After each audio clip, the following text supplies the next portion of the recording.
I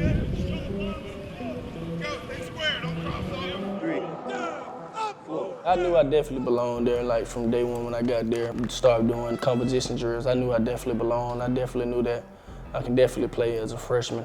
Super brave of him to even be able to step out and learn this system, which is very difficult. So when I looked at him, man, the magnitude of things, man, is definitely unheard of, and it was definitely impressive to see him out there, running with the ones so early on in his career. Oh, I'm gonna do it. He does everything in his power to play. I can't sit on the bench. It's not an option. I got to play. So I knew in practice or whatever he needed for coach to see for him to play football, he was gonna work hard at it. Good players do things so they get it right. Great players do things so they can't get them wrong. And Kool-Aid is gonna be a great player. You know how we coming back to step it up another level. It's time to show them how we turn up on another level. You know how we do it. Rolls and throws, ball tipped, intercepted, Alabama. Kool-Aid McKinstry. Card, better get rid of it. Card does. Great pressure by Kool-Aid. I love this kid.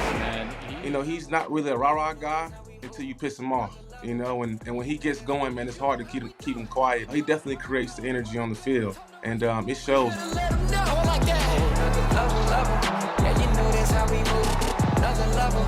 pressure, down goes Finley. That was Kool-Aid McKinstry.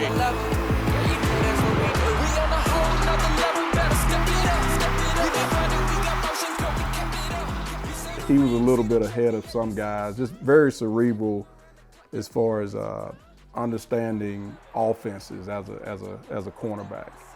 And I feel like that's one of the reasons he was able to play early when he got to Alabama. I just think that each game, I just enjoyed all of them, even him. I think it was just a blessing to be able to say, I'm finna play I got a football game. We here, and I watch him in the tunnel. He always in the front. He just excited. He's just happy. I think Kool-Aid just enjoyed every bit of it. It wasn't just one game or one competitor he played against. I think it was just, I did it. I'm here. We got a game. Now we got to win. He don't like to lose. This game has a gigantic impact on the college football playoff. Huge consequences for Alabama to lose this game. We got down to the red zone, like, we finna score. Then somehow the ball got hiked up on Jalen and kind of rolled back to like the 30. And a bad snap, or Milroe wasn't ready for it. He goes way down at the 26-yard line. The problem that's been there all year for this Alabama team. I remember I was sitting down on the bench, like, damn, ain't no way we just lost. I'm thinking we lost. I'm not gonna sit here and lie. I'm thinking, like, ain't no way we just lost to these folks. Like, I think about my last game playing in Auburn on a kick six when we lost to Auburn. So I knew the game wasn't over, but I was definitely losing hope. I knew our percentages wasn't high for us to make that 4th and 31 play. But I just remember Coach T-Rob telling me that the game isn't over. It's not over. It's not over. I think somebody called timeout. So this one I knew it was like, with security guard walk around. He walked up to me. He was like, hey, man, when the game over, I'm gonna be standing right here. I'm gonna come get you and we're gonna walk off the field. So he came, the security guard tell me that. I'm like, damn, we really lost now. So I put my head down. They still in timeout break. I just put my head down, like, damn, I'm sick. Here we go, 4th and goal. From the 31-yard line, here's the snap. Milroe stands in. He throws into the end zone. He caught it. It's caught! It's caught by Isaiah Bond! Caught by Isaiah Bond in the corner of the end zone. Touchdown!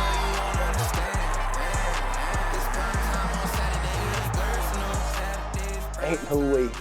Everybody running on the field, excited. I'm like, man, y'all just don't know, boy, God with us. I was happy that we won, but me just being me, like, I know, like, that's 1 in a million, bro. Like, ain't no way y'all just hype. We just like, y'all, ain't no way.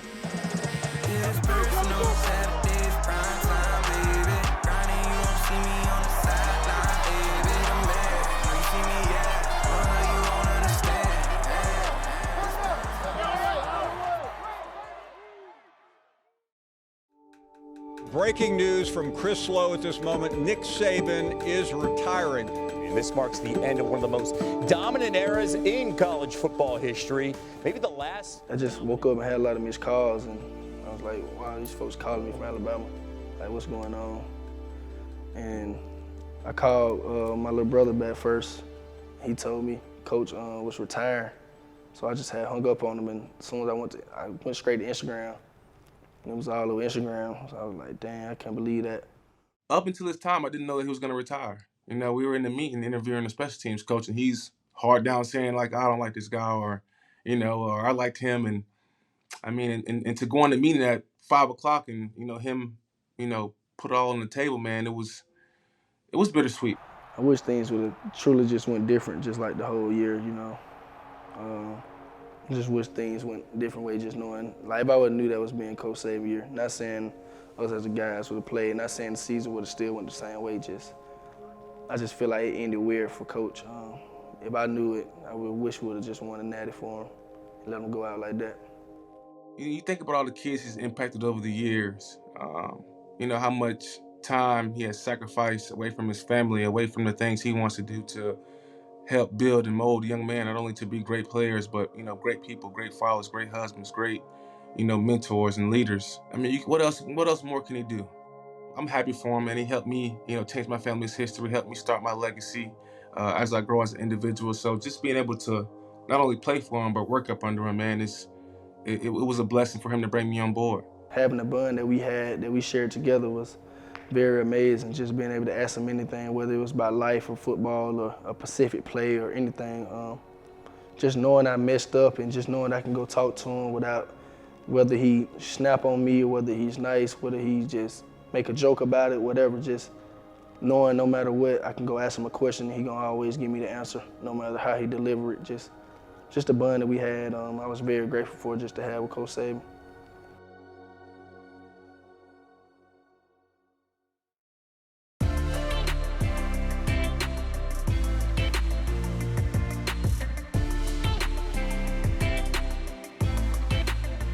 It's been very good out here. I really enjoyed Miami. Love being out here. Been working, man, you know, day in, day out. 7 o'clock in the morning till like 3 every day. Just working, doing what I love. We train athletes ages 6 to the professional level in every facet of sports, whether it's speed, strength, agility, endurance, even position specific inside of the sport that they play. I first met Kool-Aid first week of January. They had just gotten off their loss to get to Michigan, and they weren't supposed to be in the gym until about noon. He was here at like 10:30, ready to go, like foam rolling, just chomping at the bit, ready to get going. The most important thing I'm working on now is just running the 40-yard dash, you know, focusing on just being like Usain Bolt. We've been in the gym, yeah, we've been in the gym. Focused on the win, what you say, boy? Come again, hey, please come again. I like we ain't poppin', hey, who won't stop us now?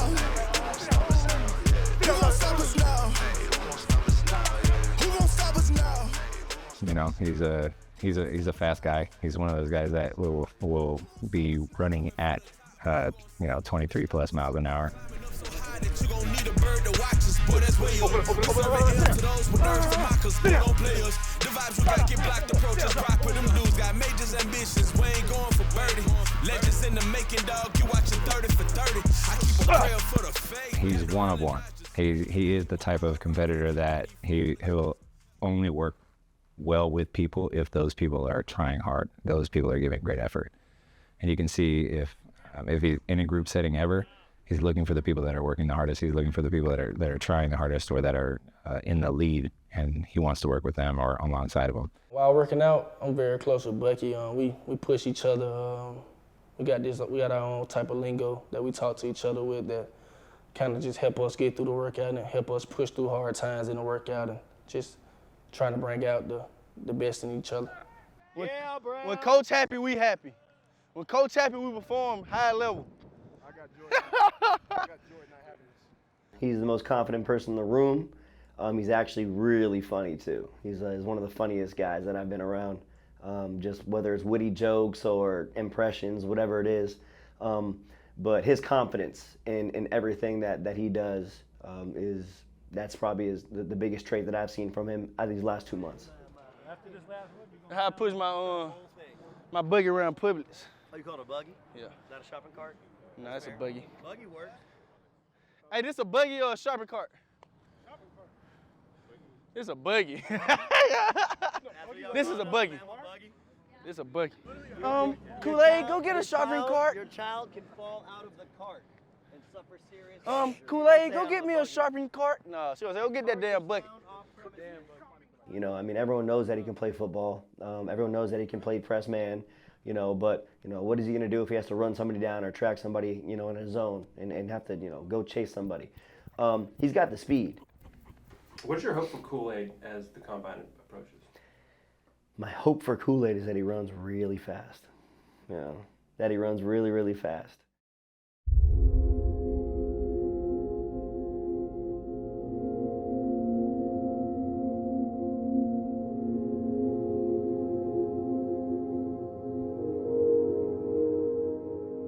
End up getting that MRI, and I remember as soon as I walked back in, I seen Dr. Waldron, and the way he looked at me, I knew something wasn't right. You're gonna need surgery. I'm like, what? Like, it just threw me for a whole loop. Like, I didn't know what was going on. It's like a big ass pothole come out of nowhere, and it's like my car just fell in it. It was crazy, like running off a cliff, bro. I actually spoke to Kool-Aid. He actually called me crying about it. Because he knew how viable it was to participate at the combine and be able to compete with the best of the best. So they say, it was really to protect himself, from hurting himself. And I think by him taking more time out only helped himself out better. I love to show who I am as an athlete and as a person, no matter what's going on. So for me not to get that opportunity to go out there with the other guys and be alongside the other guys, other guys from different universities, other guys that play my same position, for me not to be able to go out there and actually compete just was like a heartbreaker to me. So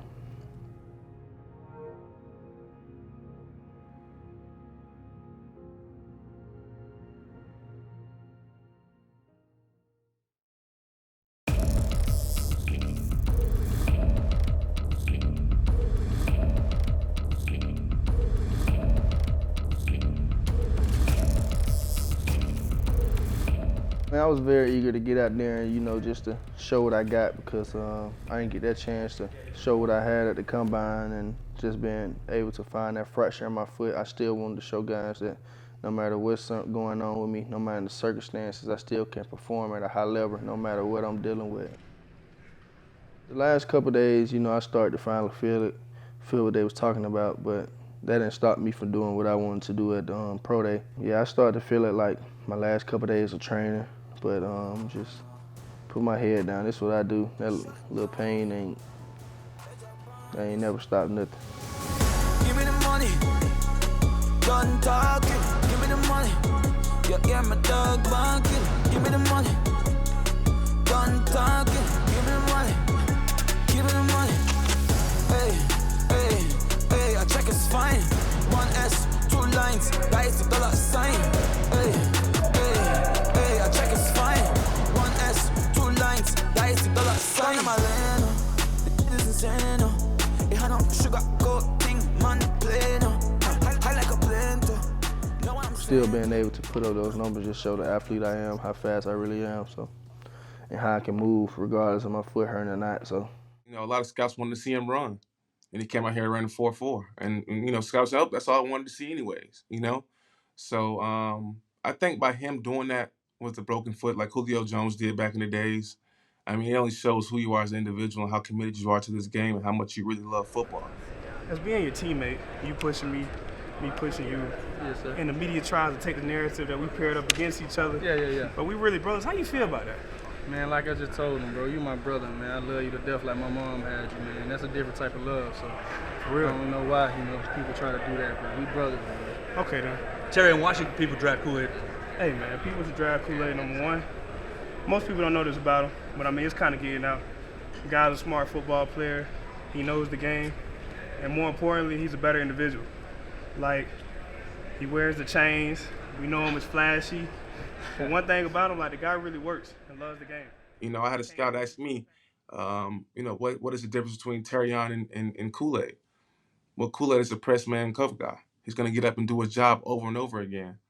And I also happen to ask a scout back, like, if you had to take a player right now, would it be Terrion or would it be Kool-Aid? Because both of those guys projected to go first round. And the scout told me if I had to pick a player right now and I had to win right now, he's going to take Kool-Aid. Terrion, it's not Terrion at all, but Terrion's ceiling is still so high. Like, he has a lot of things that he can do as an individual. He's very gifted, very talented, very fast. But if I'm talking about coming in and plugging in a player right now who can play week one, I'm taking Kool-Aid because I know what I can get out of him every play. He's a competitor. If he gets beat, he's gonna come back, keep fighting. He's a guy that's gonna spend time on his craft away from practice, meaning he's gonna try to get better, try to improve through film study. He's one of those guys. He's gonna always try to get better and try to improve. Kool-Aid will play for a long time in the NFL because he's so smart. He knows how to handle and take care of his body. He knows how to watch film. He's going to know what routes they're running before they ever run it. He sort of has that cheat code in his brain of being able to figure things out before they happen. Where some guys rely on their ability, Kool-Aid more relies on his brains. And when you do that, you'll play a long time in the NFL. What he got, man just helped perfect it. But God gave him that gift, and I'm a firm believer in that.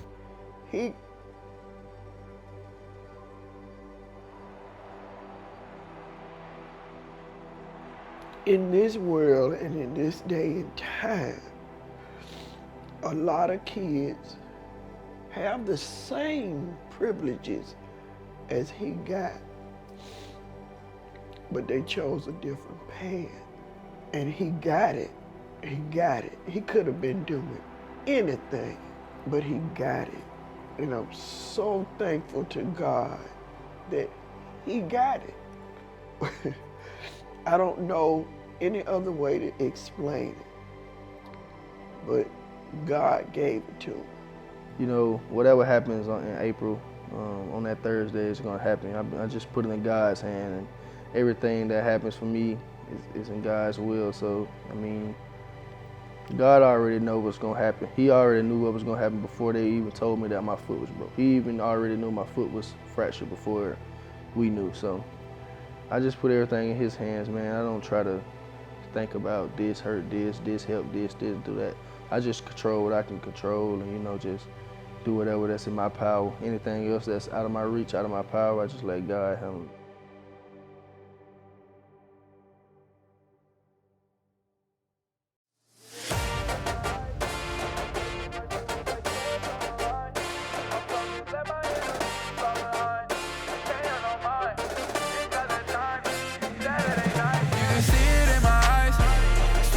To lose way too much on the line.